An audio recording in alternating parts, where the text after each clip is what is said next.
నీవు దేవుని కుమారుడు అట కదా, యూదులకు రాజు అట కదా, నిజముగా నీవు దేవుని కుమారుడు అయితే, చాలా పవర్స్ ఉన్నాయటగా నీకు, నీవు నిజముగా దేవుని కుమారుడు అయితే ఇప్పటికిప్పుడు శిలువ మీద నుంచి దిగి రా.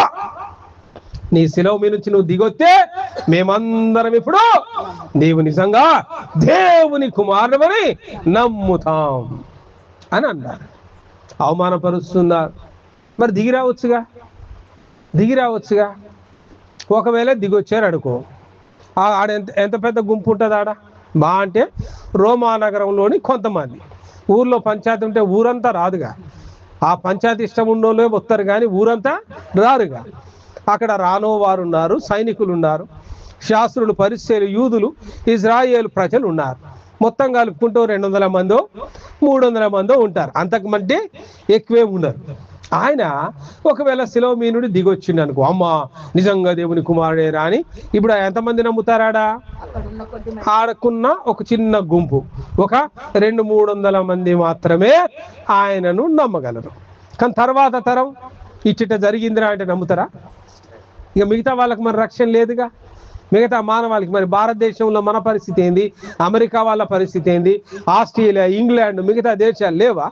ప్రపంచం మొత్తంలో రోమా అనే నగరం తప్ప ఇక వేరే ఏమీ లేదా? యెరూషలేము తప్ప ఇంకేమీ లేదా? మరి వాళ్ళ పరిస్థితి ఏంది?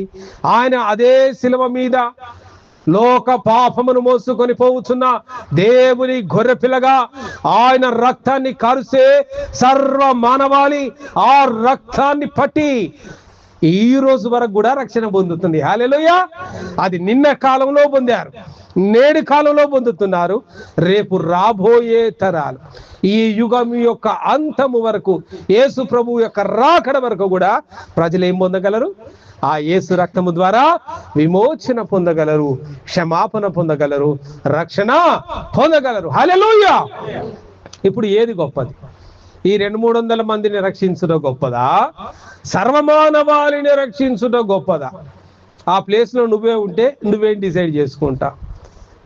నా హీరోయిజం చూపించుకోవడానికి శిలువ మీద నుండి దిగి ఈ 200 మందిని కాపాడతా అనుకుంటావా? లేదా అసలు భూమి మీదికి నేను వచ్చింది లోక పాపాన్ని మోసుకొని పోవే దేవుని గొర్రెపిల్లగా కాబట్టి తండ్రి చిత్తాన్ని నెరవేర్చడం కోసం ఈ శిలువ మీద నేను చనిపోతాను అని నిర్ణయం తీసుకుంటావా? ఏం చేస్తారు చెప్పండి? ఎవరైనా తండ్రి చిత్తాన్నే నెరవేరుస్తారు. యేసయ్య అదే చేశాడు. యేసయ్య అంత గొప్ప కార్యం చేస్తాంటే భూమి మీద ఉన్న నరులు ఆయన అవమానపరుస్తున్నా. నిజంగా దేవుని కుమారుడు అయితే దిగిరా.